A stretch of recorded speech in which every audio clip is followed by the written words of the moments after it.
How you all doing? Having a good time so far? This is a packed house. This is fantastic.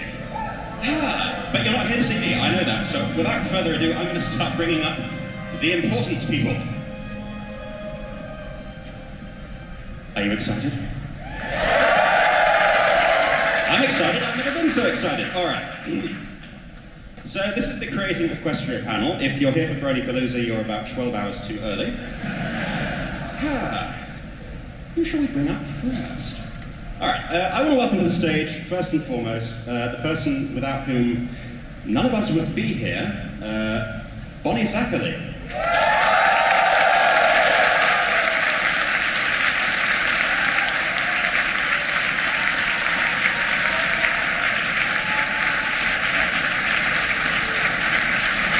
Zacherle.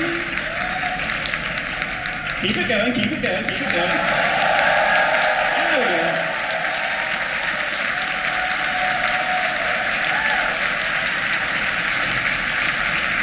Also, please welcome to the stage the one and only Jayson Thiessen.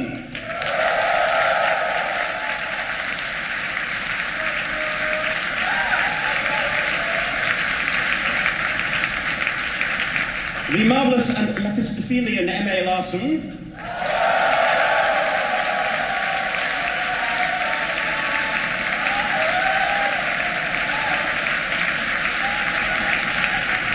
If he comes at you with a Sharpie pen, run. And of course, the one, the only, the legendary Faust.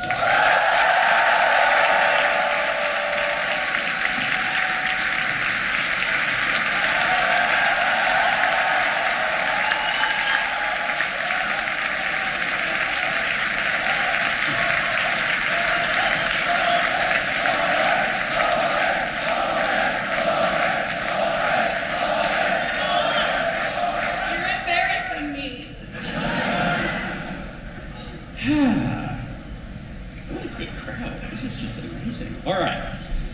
So, to kick things off, as I say, this is the Creating Equestria panel, so we're going to be talking about some of the technical notes and Not more stuff. notes, please. We're going to be talking about what goes into making the show and where things all began. And to begin at the very beginning, I want to talk about how My Little Pony, not Gen 4, but the entire franchise, kicked off. And to do that, I have to take us back to the early 80s and go from there. So, Bonnie, if I may ask, how did this whole thing start? It was a little sketch, and it was an idea that I always had. Well, a love of horses and an attempt to make a toy that I would have liked as a child. Now I heard, I'm not sure if this is true or not, you wanted a horse when you were little, but you didn't end up with one. Sadly, I never got my horse. But if you had, none of this would have been possible, so I guess it's a good thing in the long term? Probably not. So you were working at Hasbro. I was. And it started with a sketch. Where did things go from there? How quickly did things move once you had made this sketch and once people, the higher-ups, sort of said, well, this is a good idea, we should go for this? Very slowly. First you have an idea, then you draw it, then you make a nice presentation, and people shoot it down. And then you go back and you do another sketch the next year and present it.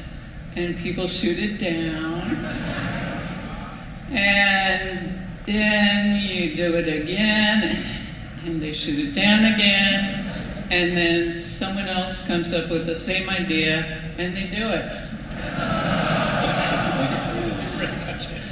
No, they changed it, really. But you know, it's like you have to stick to your guns if you know it's a good idea. Keep pushing it, no matter how many times you get shot down. Perseverance. Indeed, yes, that's the answer.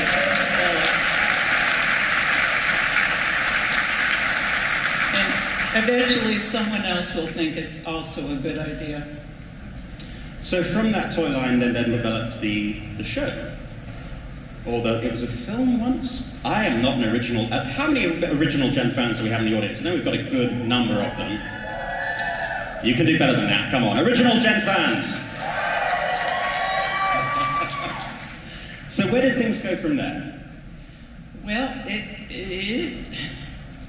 I only did the first 6, and they didn't have great hopes for it. They didn't put a lot of money behind it, so I left. But they did produce it. It did very well. Then someone else designed it again, and again, and again. And then they decided they would like to make a movie or a TV show, and that's when Lauren came in. So Lauren, yes, moving down to you. You were a fan of My Little Pony in your youth, if I'm not mistaken. That's correct. When did it first come into your life? I was 6, so like 1981-ish.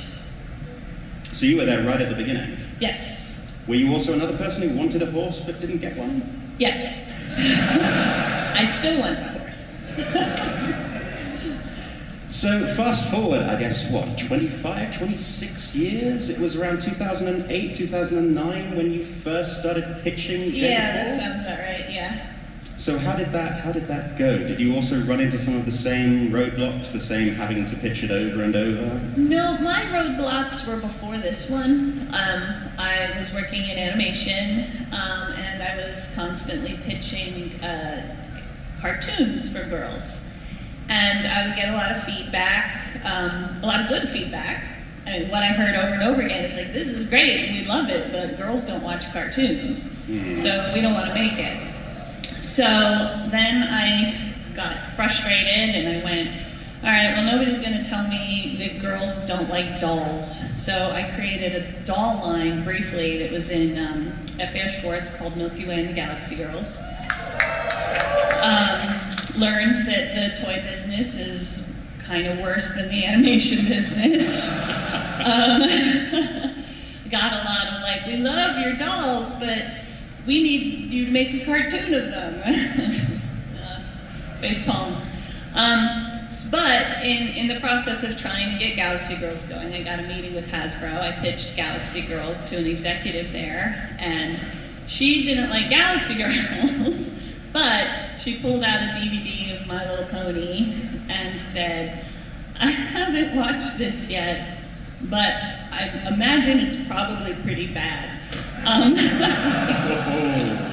And she said, can you watch it and see if you think there's something you could do with it? And so I took it and I watched it, and it was pretty bad. But My Little Pony was my favorite toy as a kid.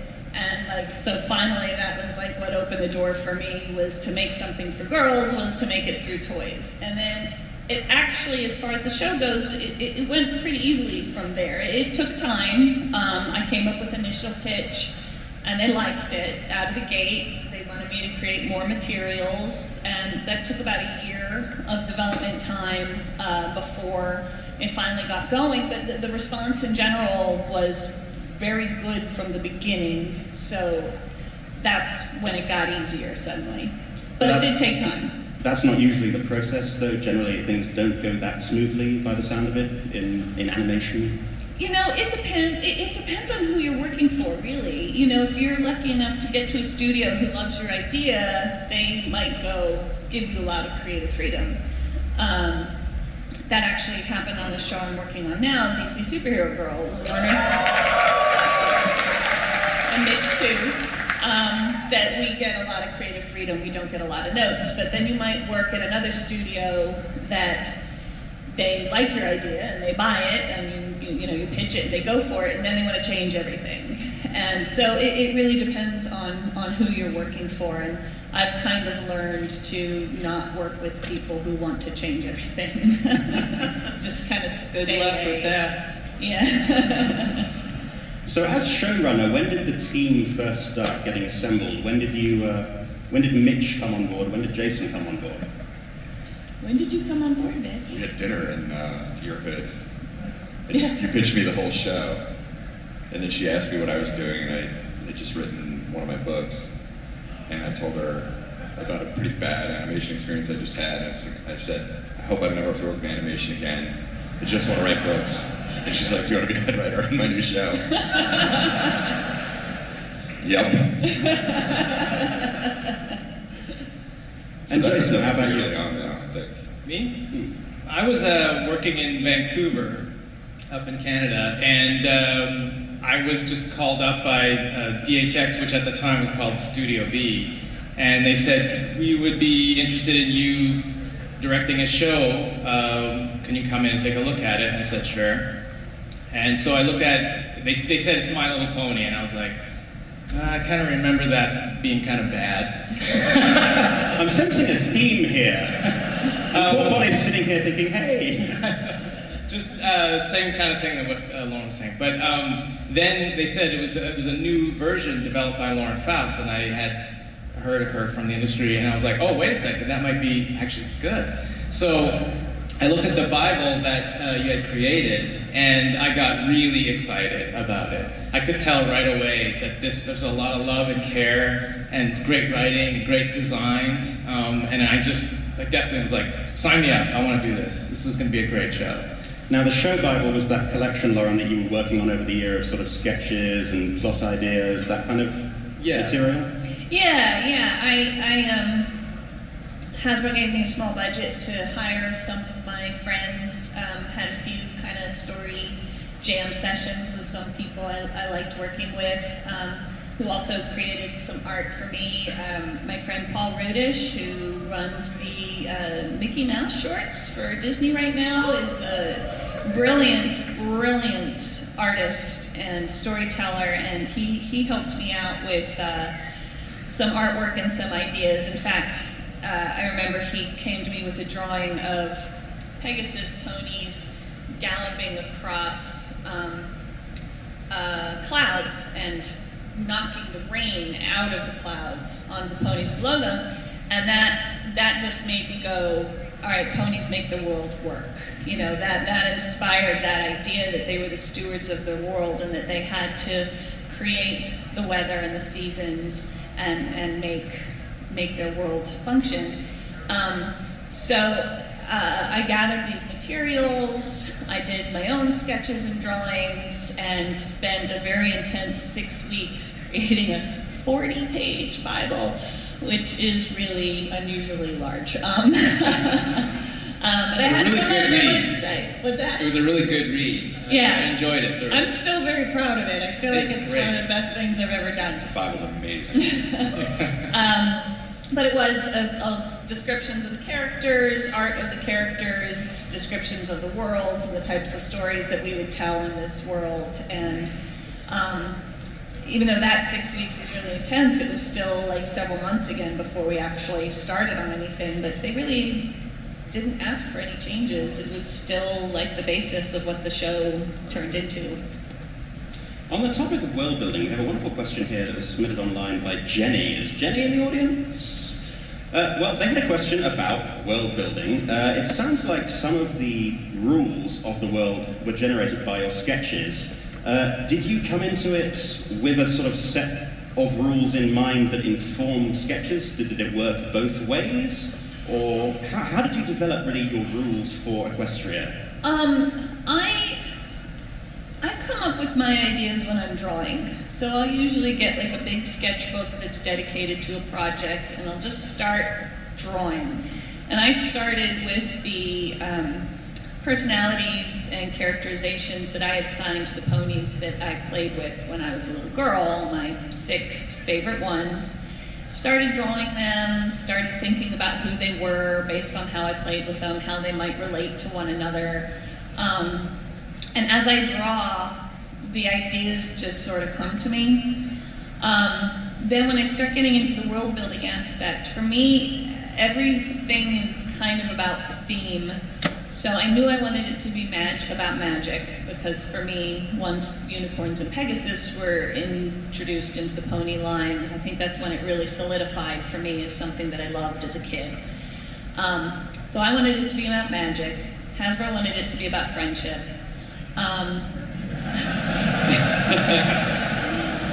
Maybe somehow related to each other? Yes. Magic and friendship could be related. Yeah. So bringing in those themes, wrapping it up in a horse theme as well, in that, you know, so we named the land Equestria, because equestrian means horse, you know, and Ponyville was originally called Philadelphia. So kind of taking these themes that I want to stick with and these characters that I feel strongly about, and just kind of using them as puzzle pieces and fitting them together, never straying away from those themes and those characterizations, and then just letting it kind of grow in my head, and then eventually writing it all down. And I think it's fair to say as well that some of the rules of the world, or the world in general, developed not just from the Bible, but also over the course of writing the show and animating the show. Could Mitch or Jayson sort of discuss what you discovered about Equestria as you went about creating it? Well, I remember having a meeting with you, Lauren, early on when we were talking about like how do ponies like pick things up, and that was like the hardest thing. And the tendency in animation is to just like, well, have them stand on two legs and like just have something stuck to their hooves. I said no. Yeah, you were very adamant about that. And then we were like, well, what if we just created some devices, some inventions that can like do things for them, like hands? And again, we got no. No. Horses don't do that. Yeah, the horses don't do that. They also don't drive cars. They don't drive. They are cars, in a way. They are cars. They're a vehicle and a character all in one. And so we had to really wrap our brains around, you know, how are we going to make all these normal things, especially some of the things that were written in the script, like, you know, things that they were doing, you know, grabbing this and grabbing that. And I'm like, how do they grab things? You know? Like dogs with their mouths. Yeah, with their mouths. But then they would be walking, talking, and holding objects. And I'm like, I just don't know what we're gonna do. No, they talk like this, but there's something in their mouth. Yeah, we tried all kinds of stuff. So, it's adorable, come on. Yeah, it is. Right? So it was, yeah. I also didn't like them sitting in chairs. I had a problem with that too. So, but those kinds of limitations, those rules that limited us, actually forced creativity. And we had to really think around and out of the box, like, how do we make it feel natural, as if this is just the way they live every day, and, you know, also be clever in how they do things. Like, thankfully with Pinkie Pie, you know, she can kind of like balance something on her head and carry it that way, or even do something, you know, weird, like hold it with her hair. Because her hair is so springy, she can hook stuff or grab it even prehensile. Or just like cheat and just like cut to a mid shot and they just pick it up. Like it's already resting in their palm. Or they just like toss it on their back or into a bag. So those are just all the things that we had to, you know, get everybody on the team to start thinking like, because the tendency was to just stick it to the hook, you know. And I'd be like, no, slap, bad. I'm just imagining sort of angry meetings. No, the hooves, they have to go, no, mouth. Just these. They took the whips away from me. So I want to talk about process. I want to make sure that we're all on the same page as to what the process is from getting to the show Bible to the finished product that we all love. I'm assuming everyone here loves the show, yes?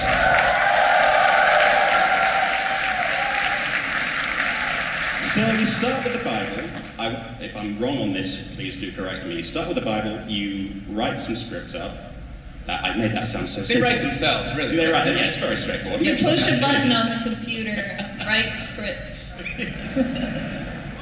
He just puts a blindfold on and just taps away. I have to give Mitch nods. Okay, so you go from there. Once the scripts are locked, the voice actors come in and record the lines, and they have maybe some storyboards, they have some initial sketches, but they don't have finished animation that they're looking at, right? No, we animate to their voices. So that we want to have a lot of freedom for the actors to, you know, play with the characters and do unexpected things. And a lot of times in the record booth, we'll hear something funny that they did, and it'll change some nature of the shot that we're thinking of for that. You know, just the way they say something can improve it even more. So then we like to take that and play with it.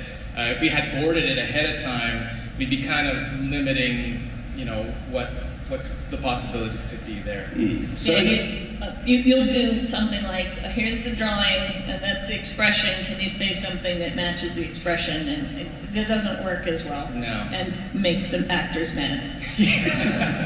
So in some cases, it's usually, what, about a year between the actors recording the voices and then them actually hearing them on screen when the rest of us do? A year or so? About a year, maybe 9 months. Yeah, 9 months to a year. Yeah. It's like birthing a baby. And just as painful. But a lot of people feel that pain. So in that whole process, how do you balance the input from so many different people? Because you've got the writers with their input, you've got the animators with their input, you've got the actors with their input. How do you throw all of those ingredients in and make sure that you haven't got too much of one or Let's not forget Hasbro. Oh yeah, Hasbro. They have ideas. Yes. All the executives at the on the entertainment side, and then the brand people who want to have something to say as well. Round of applause for the benevolent corporate overlords, please.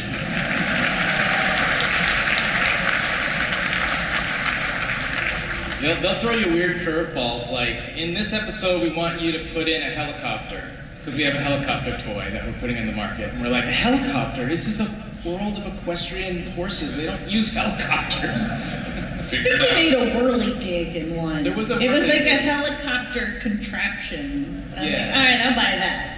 That'll work. Well, thankfully, that was set up in one of the early episodes, so then later on, they created a helicopter, and they were totally fine with it just being in one shot. And we were like, okay, where are we going to make this work? So we found an episode, and this was like across the season, so there was an episode around that time where Twilight, I think, was learning to fly, and Rainbow Dash was giving her a little lesson. And along the way, she got distracted, and then she almost hit somebody, some ponies, flying through. And that's where we sort of stuck a whirly-gig, sort of pedal-powered helicopter thing. And they were happy with that, so. We made it work. But that was the challenge. Did anybody buy that toy? I don't, yeah. It didn't even work. You got one.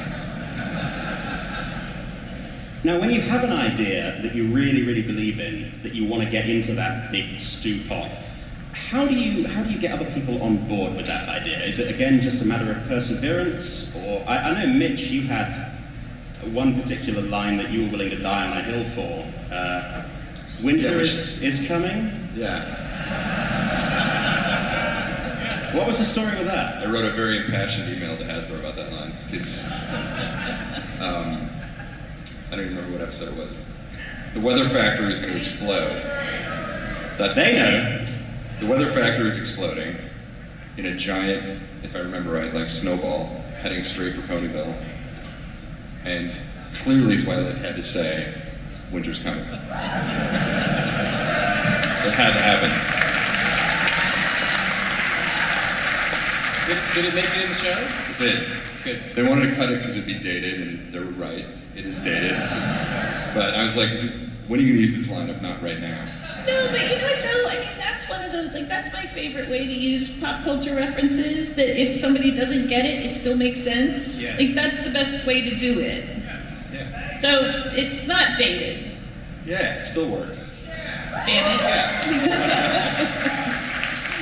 As long as it's in context, works in the moment. Right. Yeah. It's fine.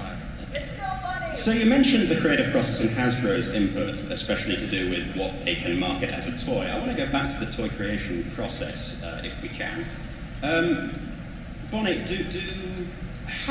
what's the interplay work between the toy creators and the people who make the show? I know the show came after your time, the original gen, but maybe you can shed some light on the relationship between the two sides of the franchise?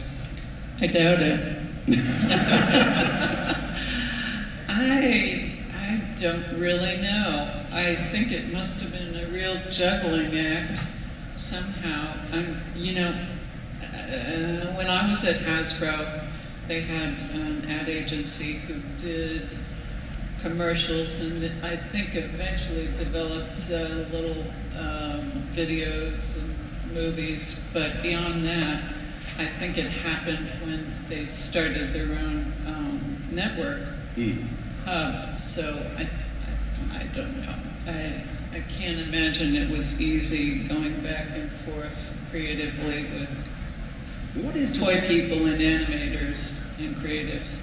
What tends to be the deciding factor on whether or not a toy is ready for market and makes it to market? That's the question, isn't it? That is the question, if we only knew that. In the case of Pony, if you get it to Toy Fair, that's pretty good. But a toy can die at Toy Fair. When Pony was there, the sales force was mostly men at that time. Maybe it still is, it doesn't matter. But they would say, we can't sell this. It doesn't do anything. And it could have died right then and there. You have to have a champion. In the case of Pony, it was the marketing director, Steve Schwartz, who, really went to bat for him. And without him, it would have died. So it doesn't sound like there's necessarily much trust in the imagination of the person playing with the toy. It has to be doing lots of dazzling lights and sounds and that kind of thing. There isn't trust that just a pony is sufficient to entertain? Well, no. Well, I mean, they put a lot of money behind advertising, but in the end, it's the audience, it's grassroots, it's people who get it, and there were people at Hasbro who did get it, and there were people who bought it that got it, obviously, and, and it's the fans that keep it going, and it kept it going all this time. And I'm looking down the table at one person whose imagination was obviously sparked by these toys. Mm-hmm. Lauren? Yes. I'm just going through my notes here. This is a nice one. How do you deal, I guess, with rejection when you've had this wonderful idea and you've went to bat for it and you think it's fantastic, you really believe in it, and it just doesn't fly, you can't get anyone to champion it? You put it in your pocket. Somebody else might like it later, and you come up with the next thing. It's, you just don't give up. I was asked about rejection at a panel recently, and I remember saying, if you want to do this sort of thing, you're going to have to accept that you are going to face rejection. We all do. You just have to be brave, face it, and keep moving forward afterwards. You can't let it stop you. That's the most important thing. So with your ideas, they can live later. There might be a better time for it, or a better studio for it, or someone else who's interested in it at another time. My husband, Craig McCracken, created the Powerpuff Girls.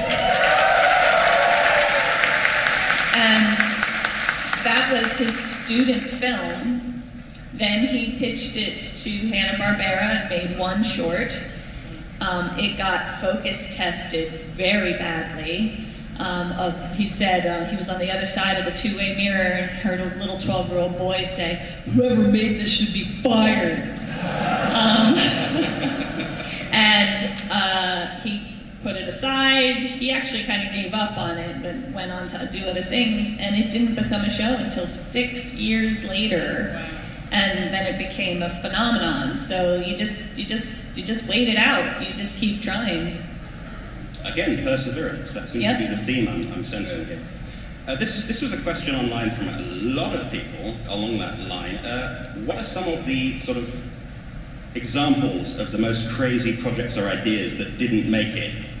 Or are you still keeping those secret in your back pocket for a later date? And that's a question for all of you. Or I'll just call on someone.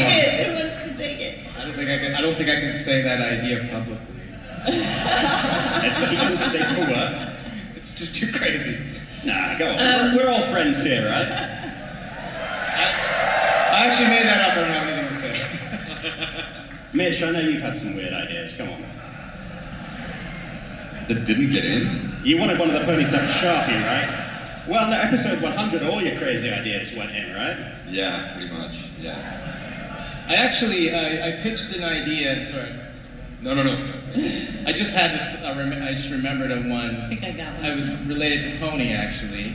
There was at one point there was going to be a DVD special before Equestria Girls, and I remember they were trying to think of something to do for that. And I just wanted to I had this idea for an eclipse to happen where like Celestia and Luna would overlap each other in some sort of a once-in-a-lifetime moment and form a villain as a duo, like a two-headed thing, like something that was some sort of prophesized event. And then Twilight had to fight against her mentor, and it was like a real struggle for her. Nobody liked it. So, I have one. Please. I still like this idea, actually. I had a Adult Swim concept I pitched. Again, girls don't watch cartoons, but it was called Lollipop's Sucky Life. And it was about a little strawberry shortcake-like girl named Lollipop who grew up in the land of Lollipopolis with her friends, the Candy Kids. But we're catching up with her when she's 18. And she's no longer sweet, but very bitter. She smokes candy cigarettes. And she goes to college, and when she gets to college, all the little cliques in college are like grown-up 80s toys, and they all do horrible things. I had like these things called the Bugabears, which used to be cute little bears with bee wings that would fly around the flowers and drink honey, and now they're giant grizzly bears, and they're the frat boys, and they chug honey like beer. And so like every little group, the flower children, were the hippies. Their villain used to be a guy named Weed. Now they love him. So Lollipop would she was trying to find her place in the world because she didn't want to be sweet anymore, so she'd go around these groups and sort of experiment with horrible life decisions. But it was all under the guise of these just like super sweet 80s toys that went bad. I still like that idea. I think they do too. I'd watch that. I think it's funny, I don't know. If you need a director for that show, let's pitch it. I'm not joking. It sounds like you've got a willing audience here, so who knows? An enthusiastic audience, so keep it in your back pocket for a little while. Yeah, I don't know, maybe that can come around again. So this is a random, non sequitur question, but I kind of like it, and it might be revealing. This is submitted by Logan B. If you were a tree, what kind of tree would you be? I would be a curly willow. Any particular reason? Your favorite tree, or? No, because I like to make flower arrangements, and they look really good and weird.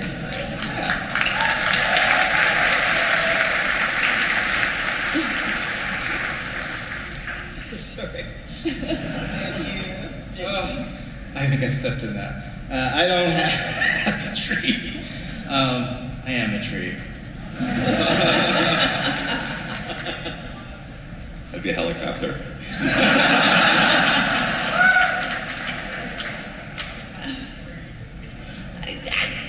Yeah, exactly. All right, see, I'm going to be boring. I'm the last one, and I'm boring. I like weeping willows. They're pretty. They got great hair. What's that? They got great They hair. have awesome hair. You get to hang out by Great ponds. mace. That's right. That's true. We've got kind of a two-part question here, or I'm going to ask it as a two-part, because it's two sides of the same coin. Pixel Grip would like to know what you feel your biggest accomplishment was during your time working on MLP from its very first inception as a toy line to Gen 4. And Waffles would like to know, pardon, we'll do that one in a minute. A lot of people would like to know if you could do something differently. So I guess not necessarily a regret, but if you could go back and do something differently, what would you choose to do differently? So biggest accomplishment and biggest thing you would do differently. Because I'm not going to say regret. Starting with me? Please. I think the biggest accomplishment was to get Pony to market in the first place. It's very difficult. We're all glad that she did, right?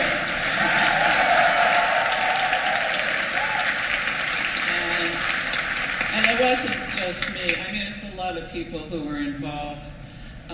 Really, it takes a village.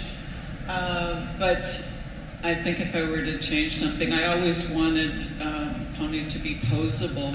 I thought that would give it a nice, different element to it.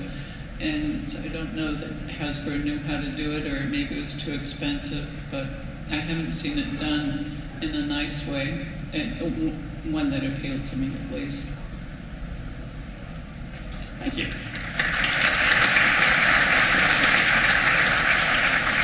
Jayson? My biggest accomplishment? Biggest accomplishment and biggest thing you would do differently? Well, when I first read the first script of the pilot, I remember sitting down and just like, going through this thing, and at the time I had thought, because we had done this little test way back, and I was thought, this is going to be like a really cute, really, nice, funny Saturday morning kind of cartoon. And then when I started reading your script, I kind of realized that it's nothing like that. I was getting chills when I was reading it, and I was realizing this isn't a Saturday morning cartoon. This is a movie. This is a feature film, the way he had wrote it. And I just thinking in the back of my mind, I don't know if we can do this justice just as a TV show. I think we need to make this into a movie somehow. And I started thinking of it that way from that day on. And then I always kind of hoped that maybe it would end up becoming a movie down the line. So when I got to direct the feature film of the show, I felt pretty happy that that's where we took it to. So I would say that, making the movie was the biggest accomplishment. The thing I would do differently is everything. I go back and I watch any episode that I directed, I keep finding all these flaws and things that I would do differently, and I just can't do that. There's always something like, we could have shot that differently, there's always something. And you pushed the technology to the brink of what Flash could do, if I'm not mistaken. Yeah, for the show. I remember when we were doing the test, I remember showing you the storyboard that I did for that. I wish I brought that test along, actually. And you were saying, like, you can't do that in Flash. And like, it's too complicated. And I was like, just watch me. I had been working a lot in Flash at that time, and was like learning and all the little tricks and stuff, and I really wanted to push it to feel as much like classical as possible. I know it's really hard to do, and it's a tall order. I did a lot of cheating, but that was something pretty tricky to do, and a lot of the crew weren't sure we could do it. And they were always looking at shots and things we were asking to do, and they're like, dude, I don't think we can get this done. And so we'd have to like do workarounds all the time. At the time, my co-director, Woody, he's like a genius with Flash, and he spent months on the build just of one pony that would be like the build for the whole show. And he had learned so many tricks and little things that it was a really complex build that we then pared down, so it was like understandable for most people. Was it just a generic pony, or was it one of the specific characters? It was, I think it was Twilight, but... So you're saying Twilight is best pony? First pony. We actually had, it was kind of a generic, but that was built, it was based on her. And so every pony was built off of that. And over time, we were able to get different body styles and stuff, but we wanted to, like one pony to rule them all, kind of thing. Biggest accomplishment is probably, like, I learned a lot on the show. It was one of my first jobs. I'd only been doing animation for a couple of years when I got on the show, and one of the things I'd learned was adapting a style. There's only a few scripts to read when I started. I think I did the 10th episode, so there wasn't much to go on, but I read all those and just tried to get into that voice. And then from there, you get a lot of freedom to create the world as you go. That's why I like working on her shows, because you do create the world as the season progresses. It's not, I mean, there's a ton there in the Bible to go from, but then it kind of rolls out from there. But I would say probably Discord, because those meetings were amazingly fun, and the character came out really well. Discord fans, I'm assuming?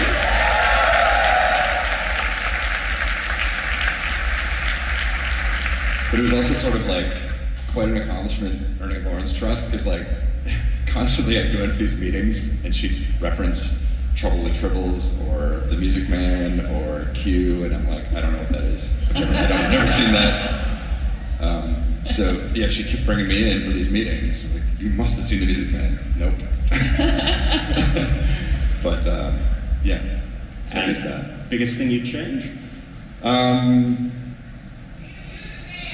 I have seen it many times now. Yeah, we should probably clarify that you have seen all of those things. Since then, yes, right? I've seen all of those references. So you don't need to attack him afterwards. It's all good. I've seen all of John Delancey on Star Trek.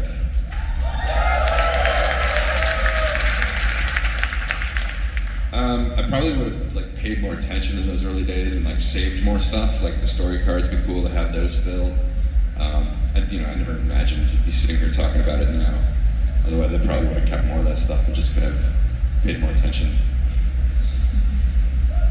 There's a lot of things that I feel like are a big accomplishment. Just getting to make the show. It's my first show, and pitching my ideas and having all the yeses was a big accomplishment. Getting to bring life back into this property that I loved so much and meant so much to me as a kid. Like just that. Getting to meet and work with Q was a big one for me. But I think the biggest thing is the reach that it had. Obviously, I never dreamt that something I came up with would have such a big effect on so many people. And that's by far the biggest accomplishment, the thing I'm most proud of. And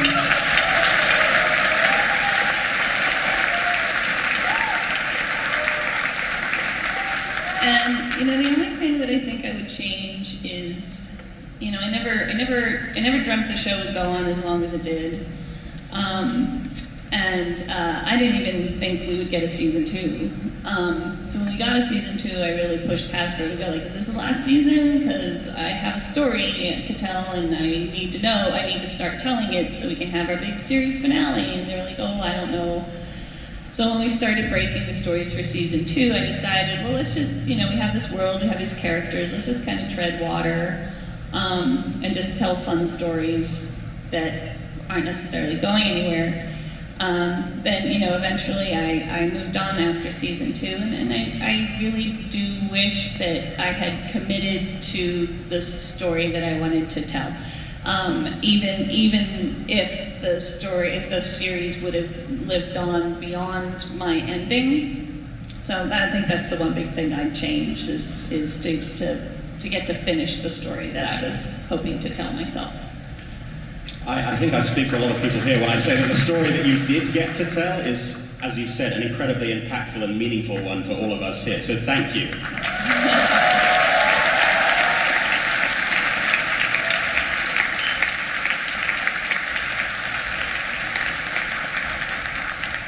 And that actually leads into the lovely question by Waffles, which was, MLP throughout the generations has changed many people's lives here at this convention, but what do you feel? Yeah, huge round of applause for that. Why not?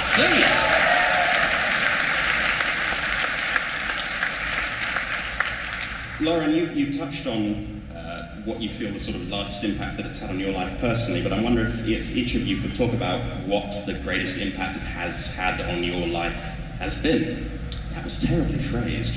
I'll try that one again, shall I? What is the biggest impact that the My Little Pony world and your involvement in it has had on your lives? I mean, just a practical one is I never could have sat in front of a room like this and said a single word before. I used to, in college, if it was like sitting in class going around saying your name, I would have a panic attack and start sweating and turn red and like freak out. And now I can just sit here and chat with you guys. But it's like 100% because of this. But also just, one of the things I loved about the show so much is that it was so committed to its sincerity, and I continue to love that, and it just sucked a lot of cynicism out of me, I think, working on the show. So, thanks for that, you guys.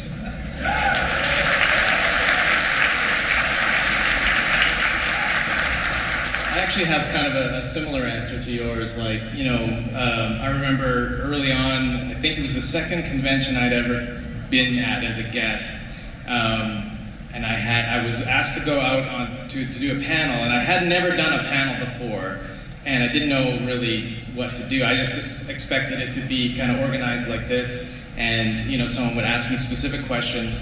And I got there, and it was a big room full of people, and they said, "Do you have any materials you want to project?" And I'm like, "Materials? What?" And then like, "Okay, well, you have an hour. There's your room." And I walked in, and I'm like, huh? I don't think there was really a chair or a table or anything, and it was like my first time sort of in front of a crowd of people, and it was like literally like my pants had just been pulled down, and I had to wing it, but not knowing at all what I was going to say or anything, and I filled that hour, and that was like one of the most, you know, scary moments at the time that I could think of, and I got through it, and it was sort of like, oh, it's actually not that scary after all, you know. So it kind of, yeah, public speaking was a big change, and also just like with their cynicism, it felt very similar to me. Like that making a show like this really changed me as a person as well, just the way that I think and the way that I see the world. I see it through more of a pony lens now, less cynically overall, and it's because it's very hard not to be cynical, you know, in this business. It just kind of makes you sometimes. And one of the other things that really changed was stability. In animation, there's not a lot of stability because you never know one job to the next. You know, you work 6 months on one thing and 8 months on another. Or, you know, this show allowed for stability in my life. You know, right when we started the show, I had my first child, and you know, I didn't know how long this would go either, and I was kind of nervous. Like, I got a mortgage, I got kids now, like I got to maintain this, and the show kept going for 8 years straight, and it allowed for a lot of, you know, stability in my life, which I really needed, and allowed me to build a life with some, you know, comfort. So that definitely is a big change for me.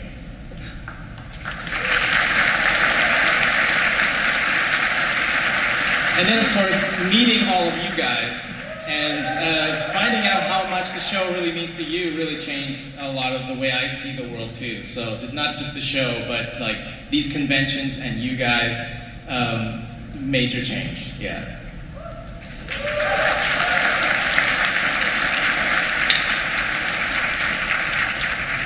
Well, this whole phenomenon had really changed my life. It was 25 years after I created My Little Pony that I met any of the fandom. And it was shocking to me, and yet, you know, it kind of makes you think this is a great thing to have an influence, a positive influence, and to know that something you did a long time ago affected so many people.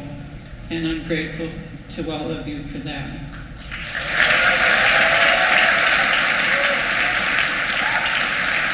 I think we're all incredibly grateful to you. Yeah. And Lauren for creating the show, which really made Pony live this long, really.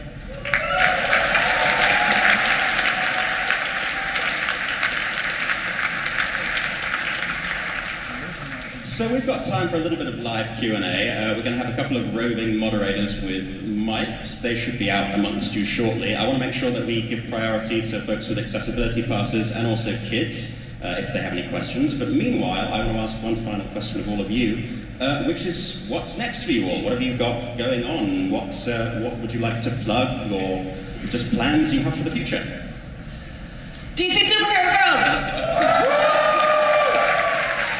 Please watch it. Tell all your friends. It's really good. Well, now we can get to the real reason you're all here, the Pennyroyal Academy series of books, available for purchase. I just signed a deal to write a pilot for a television series based on that, so hopefully something will happen there. And DC Superhero Girls. I'm gonna say DC Superhero Girls from these guys. Everything I'm doing, I'm under NDA. I can't really say anything. But I got several things on the go, a few development projects that I'm hoping to get through if I'm not rejected too many times. I wrote a couple of movie ideas and such, and working on a project. Again, all NDA related, so stay tuned. We'll look forward to it. I am attempting to write children's books and illustrating them, and I think, Lauren, you should do a book on that wild concept you have. I think it's a winner. Oh my God, I like make that. it like a golden book? Oh my God, that would be brilliant. Maybe the two of you can collaborate on it. She's a better drawer than I am. And writer. Sorry. Sell the book and then the show will come after. That's usually how it works. All right, so we've got a queue going here, and we've got some folks making sure that the questions are all appropriate. Let's keep it obviously safe for work, and they can't answer specific questions about future projects, but please go ahead. Well, it's me, you know I'm gonna do good. Hi everybody, for those of you who don't know me, I'm Forward Progress. Hi. Yay, people I know. Come see my panels this weekend. Anyway, and buy Mitch's books. What's the question? So, general question, especially for Lauren, but anybody can chime in kind of in general things. For when you're creating a show like, say, DC Superhero Girls, when you're going to create a new series now or get involved in a project, knowing that this is now a part of your life, how much does that impact your thought process of, oh my gosh, I created something that touched so many people, how am I going to take what that did and put it into what I'm doing next? You know, you have to go in with those sort of expectations because you could get disappointed. I just focus on the content. I just want to make something good. You know, I love that the work that I do is meaningful to people, but I don't go in there going, I'm going to make this meaningful to people. It's the old writer thing, right? What you know. So I go in there with my own thoughts and feelings and experiences, and I surround myself with people with similar thoughts and feelings and experiences, and you just kind of hope that it resonates with people. But you can't, if you have a goal beyond just telling excellent stories, you're shooting too far. You just have to start with excellent stories, and whatever comes afterwards is just the cherries on top. Awesome. I just wanted to say a big thank you for the work you've done. I actually met my fiance through the fandom here, so if it weren't for the work you guys, I proposed to her 2 weeks ago on stage at Rockline. Congratulations. So if it weren't for the work you guys did, we never would have met, so thank you. Awesome. Thanks for your question. All right. Lauren, this one's for you. If you retain creative control of the show, do you believe at any point you may have introduced another mainline character, a main seven or a Starlight Glimmer-esque character? I had plans for more bad guys. So like those types of characters were something that I wanted to bring into. But you know, I mean, as you're on anything you're making, as you tell the stories and work with your team, you know, new characters just sort of present themselves and are just sort of like appear naturally. And I prefer to let it go in that direction rather than going, oh, I'm going to create new characters now. It's like, what stories do I want to tell? What stories do we like telling together? Hey, it looks like we probably need a new character to help tell that story. All right, thank you. And you should totally come back to Slash MLP sometime. We would love to have you again.